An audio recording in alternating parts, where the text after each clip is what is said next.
Тайга всегда славилась своими загадками, но то, что нашли посреди густых вековых деревьев нефтяники, не вписывалось ни в какие рамки. В самом центре сибирской чащи, где даже днем царит полумрак, под кронами гигантских кедров и елей, сквозь которые с трудом пробивается солнечный свет, команда рабочих наткнулась на нечто странное. Их путь преградила гигантская воронка, выложенная идеально гладкими каменными плитами, которых не встретишь поблизости. По краям этой ловушки густо разросся махровый мох, давно никто не ступал здесь ногой. Первым на странность обратил внимание геолог по имени Арчи. Его фонарь выхватил из темноты неровную стену, испещренную резными символами. Знаки были настолько ровными, что речь явно шла не о случайных царапинах диких зверей или ветра. Они выглядели чересчур продуманно для местности, где не ступала нога человека много сотен лет. Почва вокруг была неживая, ни насекомых, ни привычных для тайги грибов, даже птицы обходили эту ловушку стороной. Поначалу нефтяники решили, что это может быть карстовая воронка, но слишком уж правильно и плотно лежали каменные блоки, будто их кто-то специально подгонял. Вокруг ловушки лежали обломки древесины довоенных построек, крепкие балки были покрыты неестественно темной патиной. Спутниковый телефон не ловил связь, хотя всего полмили назад связь была отличная. Один из рабочих, Сэм, спустился ближе к краю, чтобы присмотреться к рисункам на плитах, и сразу же сорвался вниз. Его крик пронесся по лесу, но уже через мгновение исчез, будто что-то поглотило его звук. Арчи метнулся за веревкой, однако когда команда осветила провал фонарями, внизу была только плотная чернота. Ни звука шагов, ни стона, ребята попытались спуститься на веревке, но фонари не могли пробить тьму внутри провала даже на пару футов. Казалось, что свет просто поглощается невидимой стеной. Один из рабочих бросил внутрь камень, но тот не издал ни малейшего звука падения. Внезапно вокруг стало заметно холоднее, хотя пару минут назад стояла жара. Мох начал медленно пульсировать, словно втягивая в себя воздух, а деревья, казалось, склонились еще ниже, будто укрывая ловушку от посторонних глаз. Все попытки сделать фото или видео провалились. Техника просто переставала работать прямо перед самым краем ямы. Даже компасы крутились бешено, стрелки не могли определиться с направлением. Джек, самый старый рабочий, вспомнил старую легенду, которую когда-то рассказывали местные охотники. Говорили, среди этих деревьев иногда исчезают люди, а звуки топора или голоса тонут в вязком воздухе тайги без следа. Уклонившись от края ловушки, Арчи заметил еще одну странность. На коре деревьев вокруг были свежие царапины, будто кто-то огромный медленно продирался сквозь чащу, оставляя за собой своеобразный след.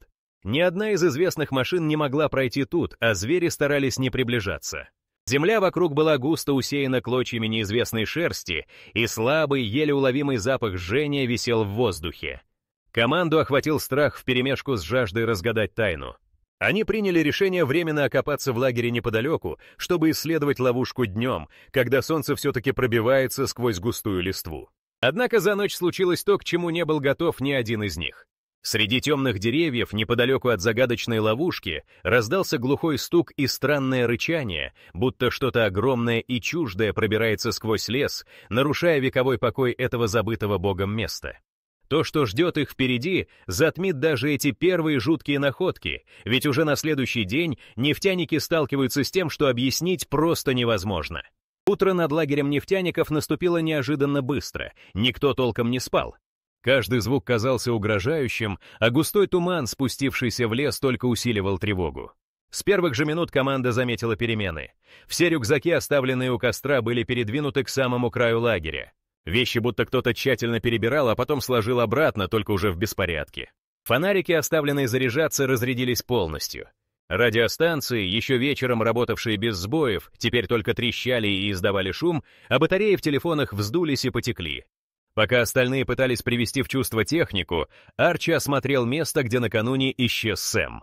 Почва была идеально гладкой, будто ее выжгли. Следов ни крови, ни повреждений, только странные симметричные отпечатки, похожие на огромные ладони с 6 пальцами, уходили к центру воронки. Один из рабочих, Патрик, заметил, что вокруг теперь множество следов, будто ночью по лагерю прокатилось нечто тяжелое. Следы были слишком большими даже для бурового транспорта. Джек предложил не терять время и немедленно спуститься в воронку, но Арчи настоял на том, чтобы первым делом расчистить мох с краев ловушки. Сняв плотный слой, рабочие обнаружили еще больше резных знаков. Линии расходились от центра, образуя что-то похожее на карту или схему, но ни один член команды не мог понять, что изображено. Джек сфотографировал рисунки на свою старую камеру, работающую на пленке, ведь цифровые устройства снова отказались.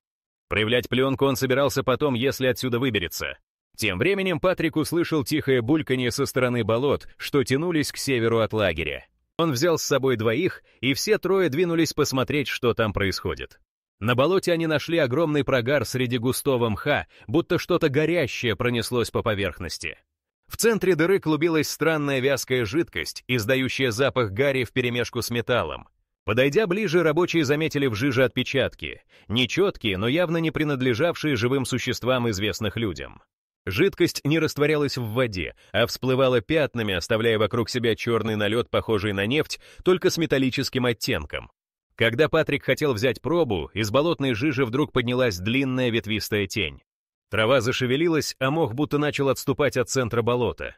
Воздух наполнился статическим напряжением, будто кто-то потер электростатиком по огромному ковру.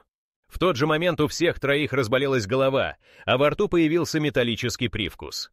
Они поспешили вернуться, но, обернувшись, заметили, что их следы на мху исчезают прямо у них на глазах, будто земля сама затягивает любые следы людей.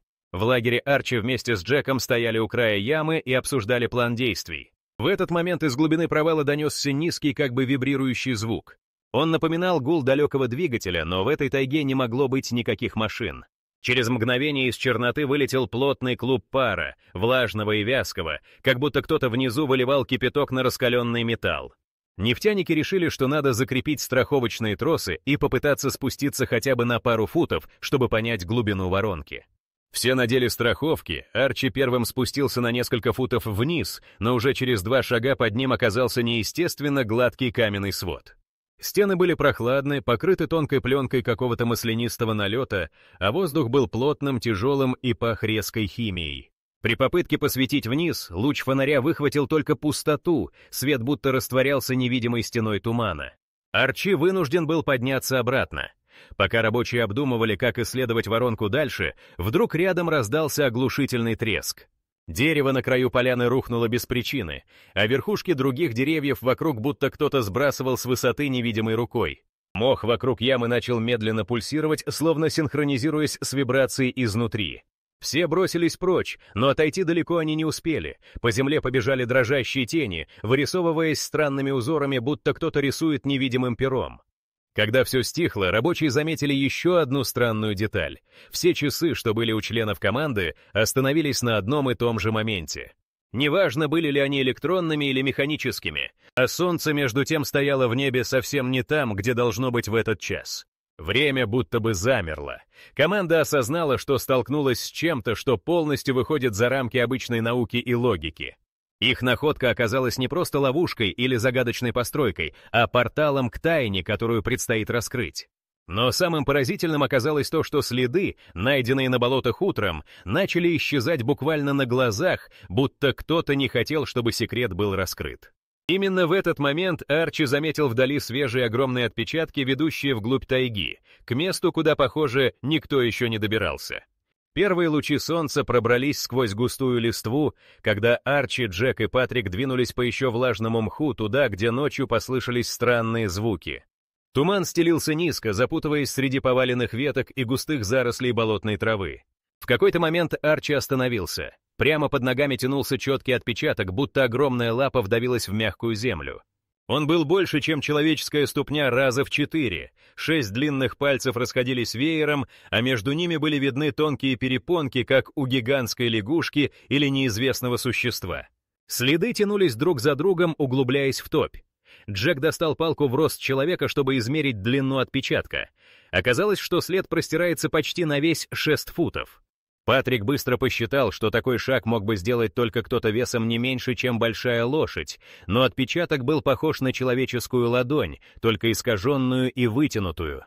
Влага неторопливо затекала в углубление, придавая отпечаткам четкость. Дальше по тропе земля будто вспучилась, толстый слой мха был сорван одним мощным ударом, а трава в радиусе нескольких ярдов сплюснута.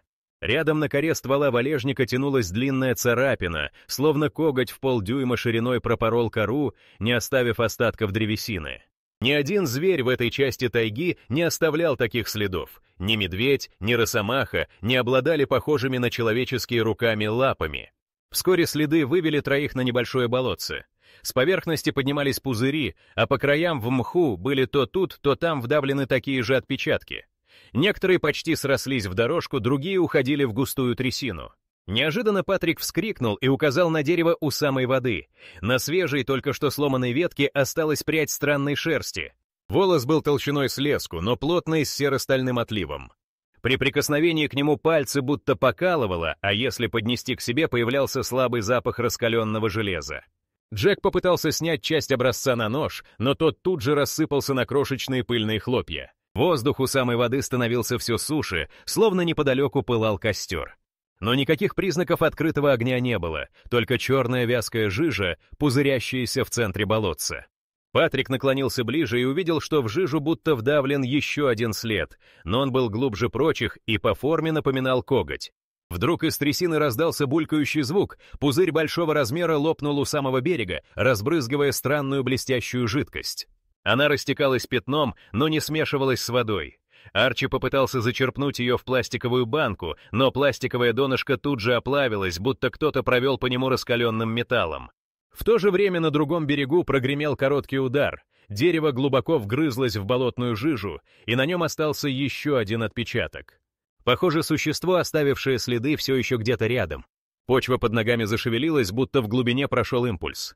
Все трое резко отступили, а мох под ногами начал медленно втягиваться в образовавшиеся следы, как будто земля сама пытается затянуть чужеродные отпечатки. За несколько секунд следы на глазах исчезли в вязкой зеленой каше, оставив после себя едва заметное углубление. Только на сухой коре и на остатках мха еще поблескивали капли той самой странной жидкости. Покидая болото, команда обратила внимание. Отпечатки тянулись дальше, в сторону, где по карте должен был быть только глухой лес. Дальнейшая проверка показала, что даже птицы обходят эти места стороной. Вокруг стояла полная тишина. Неожиданно Арчи заметил слева на мху новый след. Отпечаток был совершенно свежим, влажным от только что выступившей влаги. Только они шагнули к поляне, как впереди мелькнула темная тень.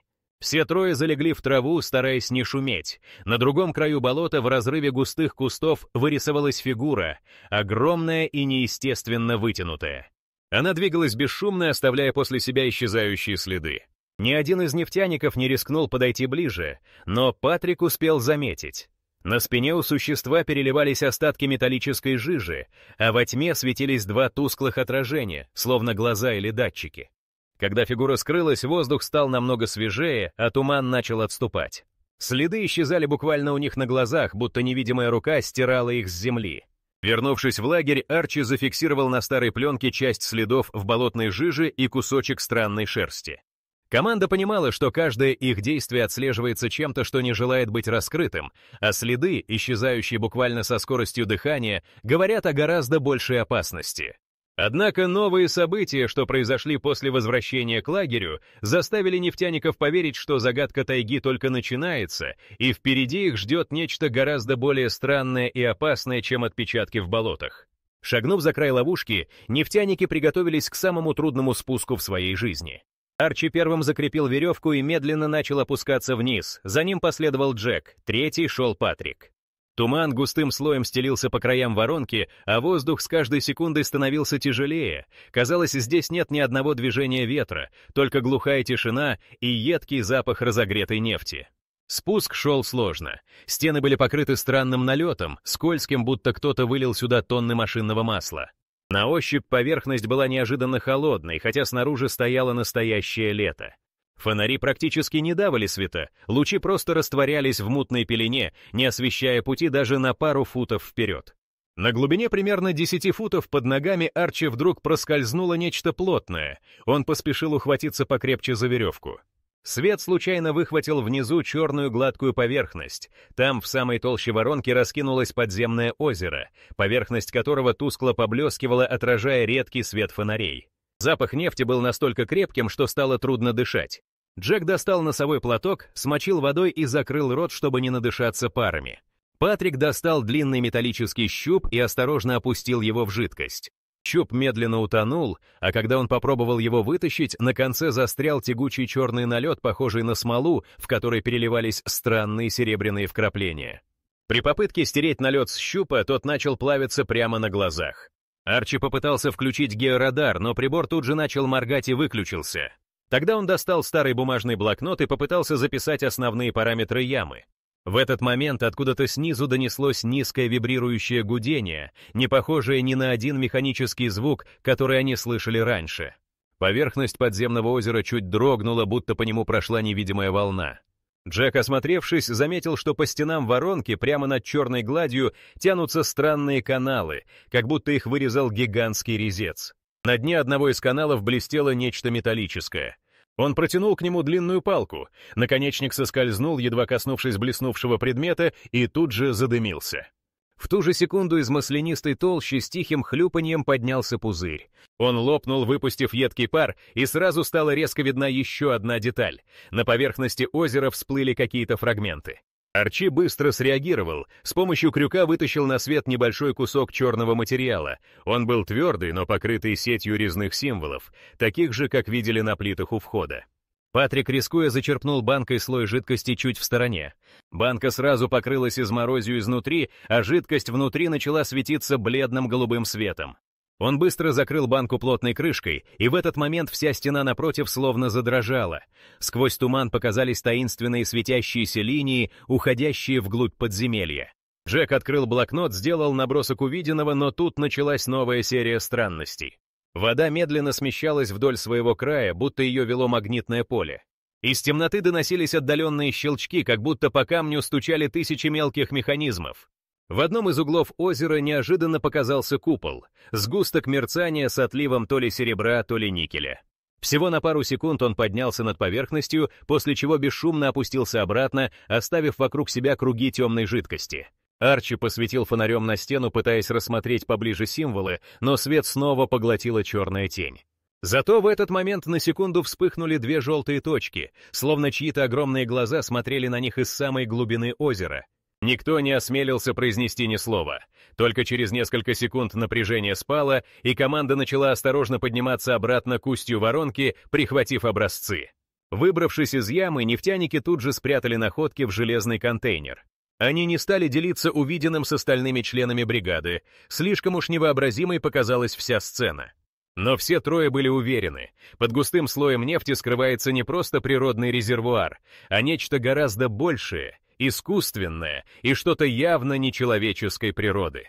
Взяв образцы на анализ, команда решила исследовать содержимое позднее, но именно тогда началась новая волна странностей. Техника в лагере опять вышла из строя, а по деревьям вновь потянулись свежие следы. Их открытие стало точкой невозврата. Все понимали, кто или что обитает под землей, не хочет быть найденным. Следующие события и находки в тайге окончательно лишат нефтяников сна и покоя, ведь исчезновение среди туманных деревьев только участится, а разгадка будет еще страшнее, чем могли представить даже самые суеверные из старожилов. Сразу после возвращения из-под земли лагерь нефтяников затих, но уже с наступлением сумерек все пошло наперекосяк. Арчи первым заметил, что исчез один из дежурных по кухне, молодой работяга Вилли. Его спальник лежал аккуратно застеленным, берцы стояли у входа, но ни его самого, ни даже следов не осталось. Вещи были упакованы, словно человек никуда не собирался. По лагерю быстро разошелся тревожный шепот. Кто-то не видел Вилли с самого утра, хотя вечером его еще хлопали по спине у костра. Пока ребята прочесывали окрестности, Джек обнаружил у самой тропы странную находку — грязный обрывок куртки Вилли, а рядом глубокую царапину на стволе березы, будто кто-то тащил куртку вниз, в плотную чащу. Отпечатки на земле были не в виде привычных подошв, а скорее напоминали большие округлые пятна, будто босая нога, но размером в 2-3 раза больше обычной. По мху тянулся тонкий след волочения, который через несколько ярдов внезапно исчезал. К концу дня пропал еще один рабочий — Рэнди. Его рюкзак тоже нашли у краю лагеря, а фонарь валялся недалеко с разбитым стеклом. На его ремешке осталась странная серая пыль, которую никто не смог опознать на глаз. Вокруг лагеря начали замечать свежие следы. Теперь они были не только у самой воронки, но и по всему периметру, будто кто-то огромный кружил ночью, выбирая цель. На ветках висели крошечные лоскуты странной ткани. На ощупь она не плавилась в огне и не намокала, хотя по виду напоминала обычную джинсу. Осматривая место исчезновения Рэнди, Патрик заметил любопытную деталь. Компас обычно сходит с ума у ямы, тут стоял на север, но каждые 20 секунд стрелка резко дергалась и возвращалась обратно. Воздух был необычайно плотный, и еле слышно доносился гул, будто мотор огромного механизма работал где-то глубоко под землей. В это время из чащи донесся протяжный скрип, похожий на крик животного, но с металлическим оттенком. В лагере началась паника. Вечно спокойный Джек настоял выставить ночное дежурство и зажечь все фонари, какие остались. Однако к полуночи яркий свет их костра будто стал тускнеть. Лампы и фонари разряжались за считанные минуты. Ближе к рассвету Арчи заметил странное мерцание неподалеку от ямы. В воздухе плавали бледные полосы, как следы от электросварки, а трава в этом месте была примята, словно кто-то тяжелый долго стоял на одном месте. К утру исчезла еще одна рабочая, Хелен. Ее ботинки нашли рядом со входом в воронку, а на шнурках остались едва видимые следы масляных пятен, пахнущих раскаленным металлом. Съемка на старую пленочную камеру Джека показала, на снимке рядом с ямой отчетливо проступил контур вытянутой тени, который не было видно невооруженным глазом. На рассвете Патрик обнаружил в полуразмытом следе у самого болотца нечто блестящее. Это был металлический медальон, принадлежавший Хелен, покрытый сетью мелких царапин, как будто его долго таскали по камню. Вокруг него на болотной жиже осталась четкая дорожка, ведущая вглубь, к тем самым зарослям, где когда-то местные старики рассказывали о пропавших охотниках. Пока нефтяники собирали свои находки, неожиданно Джек наткнулся на новую сенсационную вещь. Среди травы лежал крохотный, покрытый неизвестными символами фрагмент металлической пластины. Патрик, изучая ее, заметил, что она чуть теплится на руке, а если поднести магнит, пластина чуть вибрирует.